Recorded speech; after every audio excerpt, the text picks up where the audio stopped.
வணக்கம் ஃப்ரெண்ட்ஸ். 2ஆம் கட்டமா 12/12/2025 நம்ம முதலமைச்சர் அவர்கள் 2ஆம் கட்டமா மகளிர் உரிமை தொகையை ஆல்மோஸ்ட் விடுவிச்சாரு.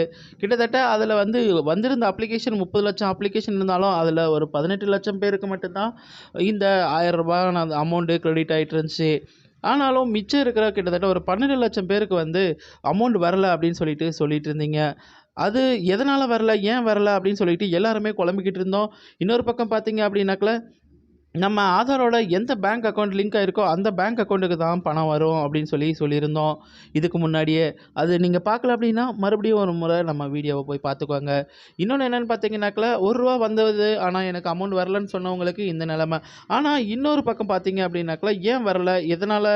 அப்படின்னு சொல்லிட்டு தெரிஞ்சுக்கணும். உங்களுக்கெல்லாம் வரல அப்படின்னா, உங்களுடைய முதல்ல உங்க பேங்க் அக்கவுண்ட் எல்லா பேங்க் அக்கவுண்ட்டையும் செக் பண்ணிட்டு, அதுக்கப்புறமா நீங்க இந்த இடத்துல நீங்க சப்மிட் பண்ணீங்க அப்படின்னா, உங்களுக்கான ஒரு தெளிவு கிடைக்கும். இதில என்ன இருக்கு அப்படின்னு பார்த்தீங்கன்னாக்கா, குறைதீர்வு தெரிவிப்போர் விவரம், விண்ணப்பதாரரின் பெயர், குடும்ப தலைவரின் பெயர், கைபேசி எண், உங்கள் ஃபோன் நம்பர், அப்புறம் உங்களுடைய ரேஷன் கார்டோட நம்பரு. இது எதோட நம்பர் கொடுக்கணும் அப்படின்னு பார்த்தீங்கன்னாக்கா, நீங்கள் அப்ளை பண்ணீங்க இல்லையா, அந்த நம்பர் கொடுக்கணும். அந்த நம்பர் கொடுத்தீங்க அப்படின்னா, உங்களுக்கான ஓடிபி ரிசீவ் ஆகும். அந்த ஓடிபியை இதில் என்ட்ரி பண்ணி உள்ளே போகணும். உள்ளே போனதுக்கப்புறம் நீங்கள் என்ன கேட்குன்னு பார்த்தீங்கன்னாக்கா, நீங்கள் இதுக்கு முன்னாடி உங்களோட ஸ்டாலில் நீங்கள் அப்ளை பண்ணீங்களா அப்படின்ற மாதிரி கேட்கும். அப்படி இல்லை அப்படின்னாக்கா, உங்களுக்கு ரூ. 1 எஸ்எம்எஸ் அமௌண்ட் வரலையா அப்படின்னு எல்லாம் கேட்கும். நீங்கள் அதெல்லாம் ஃபில் பண்ணிவிட்டு அதுக்கப்புறம் இங்கே பாருங்கள், குறை தீர்ப்பு வகைன்னு சொல்லிட்டு இருக்கு இல்லைங்களா, இதை நீங்கள் செலக்ட் பண்ணீங்க அப்படின்னாக்கா, என்னென்ன பிரச்சனை அப்படின்னு சொல்லிட்டு நீங்கள் இங்கே ஷார்ட்டாக அது இதில் தெரிவிச்சிங்க அப்படின்னாக்கா, உங்களுக்கான பிரச்சனைக்கான தீர்வு இங்கே கிடைக்கப்பெறும்.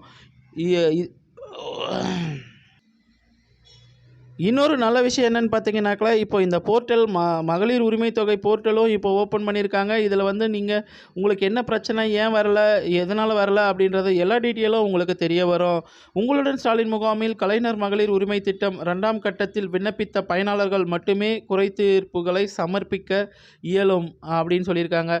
இன்கேஸ் உங்களுக்கு ஃபஸ்ட்டே நீங்கள் அப்ளை பண்ணி வரல, மறுபடியும் உங்களுடன் ஸ்டாலினில் அப்ளை பண்ணி வரலைன்னா மட்டும்தான் நீங்கள் இங்கே செக் பண்ணி பார்க்க முடியும். அதுவே ஃபஸ்ட் டைமே போட்டு உங்களுக்கு வரல அப்படின்னா, சில கேட்டகரியில் இது எல்லாத்தையும் ரிஜெக்ட் பண்ணியிருக்காங்க.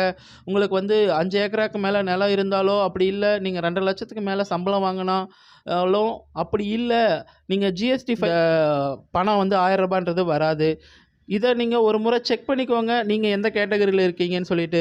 ஏன்னா நீங்கள் மறுபடியும் அப்ளை பண்ணி மறுபடியும் உங்கள் மனசை கஷ்டப்படுறதுக்கு என்ன பிரச்சனைனால நம்ம வராமல் இருக்குன்னு சொல்லிட்டு நீங்களே தெரிஞ்சுக்கலாம் இதிலிருந்து. இந்த மாதிரி யூஸ்ஃபுல்லான வீடியோவுக்கு நம்ம சேனலை இன்னும் சப்ஸ்கிரைப் பண்ணிக்கோங்க. அண்ட் பெல் பட்டன் ஆன் பண்ணுங்கள். நம்ம போகிற வீடியோ ஒவ்வொன்றும்